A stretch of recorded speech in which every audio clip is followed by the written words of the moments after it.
தமிழகத்தில் தலைசிறந்த பொறியியல் கல்லூரி அருள் தரும் VPMM இன்ஜினியரிங் கல்லூரி அண்ட் டெக்னாலஜி. தரமான படிப்பு, உடனடி வேலை வாய்ப்பு. Admissions open. தமிழ்நாட்டில் தென் மாவட்டத்தில் 0,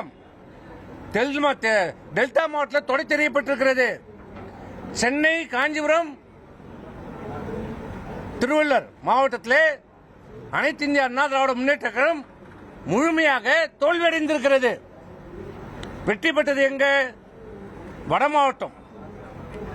வட மாவட்டத்திலே 34 தொகுதிகளை வெற்றி பெற்றிருக்கிறது. வட மாவட்டத்தில் எது? கடலூர், அரியலூர், கடலூர், விழுப்புரம், கள்ளக்குறிச்சி, திருவண்ணாமலை, வெள்ளூர், கிருஷ்ணகிரி. இதுதான். இது என்ன காரணம்? பாட்டாளி மக்கள் கட்சி கூட்டணியில் இருக்கிறது. அந்த கூட்டணியால் 34 தொகுதியில் வெற்றி பெற்றிருக்கிறோம். அவர்களும் வெற்றி பெற்றிருக்கிறார், நாமும் வெற்றி பெற்றிருக்கிறோம். இந்த 34 கழிச்சா மீதி 13 தொகுதி தான். இப்படி இருக்கிற நிலைமையில இப்படி ஒரு தவறான தகவலை வெற்றி பெற்றால் அது என்னால் வெற்றி பெற்றது, தோல்வி அடைந்தால் கட்சி நிர்வாகியால் தோல்வி அடைந்தது பழியை தூக்கி போடுகிற இப்படிப்பட்ட தலைவரை இந்தியாவிலே எந்த கட்சியிலேயே பார்த்திருக்கிறோமா?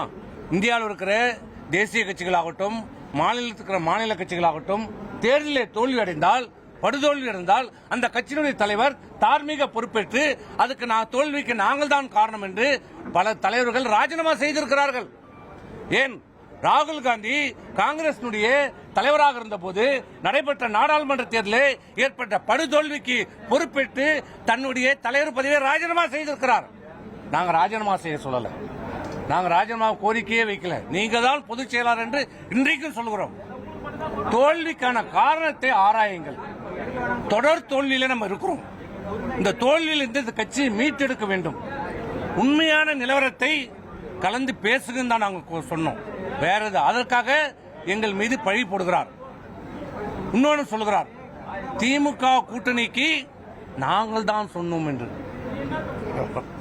இது ஜம்மு காலத்தில் வடிகட்டின பொய், உலகத்துக்கே தெரியும். நீங்க எப்போ போனாலும் கம்யூனிஸ்ட் கட்சியினுடைய தேசிய தலைவர் பரதனை போய் கேளுங்க, விடுதலை சிறுத்தைகள் தலைவருடைய திரு தொல்துமாரமனை கேளுங்க, கம்யூனிஸ்ட் கட்சி தலைவரை போய் கேளுங்க, முஸ்லீம் லீக் கட்சி தலைவரை போய் சொல்லுங்க, ஏன் RS பாரதி போய் கேளுங்க. நாங்களாம் பங்காளிகள். என்னைக்கு நாங்களாம் பங்காளியானோம்? என்னைக்கு பங்காளியானோம்?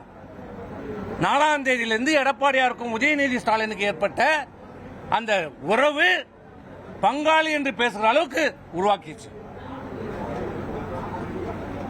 திருமாவளவனை நான் முதலமைச்சராக்குவதற்கு சொன்னேன் என்று சொன்ன. ஆமா சொன்னேன்.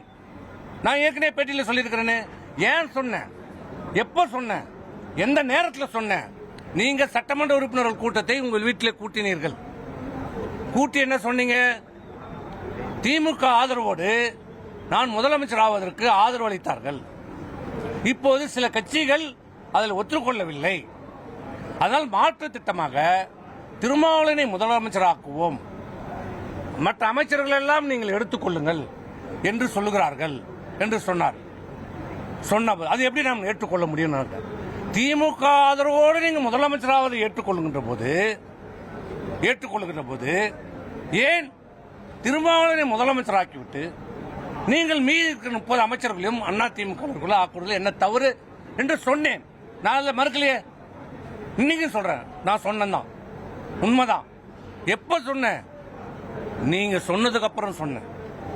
இன்னொன்னு சொன்னேன், திருமாவளவனை ஏற்றுக்கொள்ள முடியாது. அது எப்படி விடுதலை சிறுத்தைகள் கட்சி என்று சொல்லிவிட்டு நாம் இருப்பது? நான் ஏற்றுக்கொள்ள மாட்டேன்.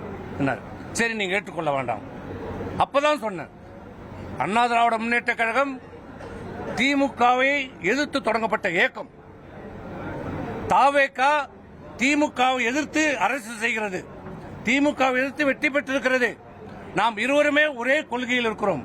ஏன் தாவேகாவை நாம் ஆதரிக்க கூடாது என்று சொன்னேன். எந்த மாற்று கருத்தும் இல்லை. நீங்க திமுகவோடு முதலமைச்சர் ஆகின்ற போது திமுக எதிர்ப்பு இருக்கிற தாவேகா ஆதரிப்பதில் என்ன தவறு என்று சொன்னோம். இதுதான் நடந்தது. தென் தமிழகத்தில் தலைசிறந்த பொறியியல் கல்லூரி அருள் தரும் VPMM இன்ஜினியரிங் கல்லூரி அண்ட் டெக்னாலஜி. தரமான படிப்பு, உடனடி வேலை வாய்ப்பு. Admissions open.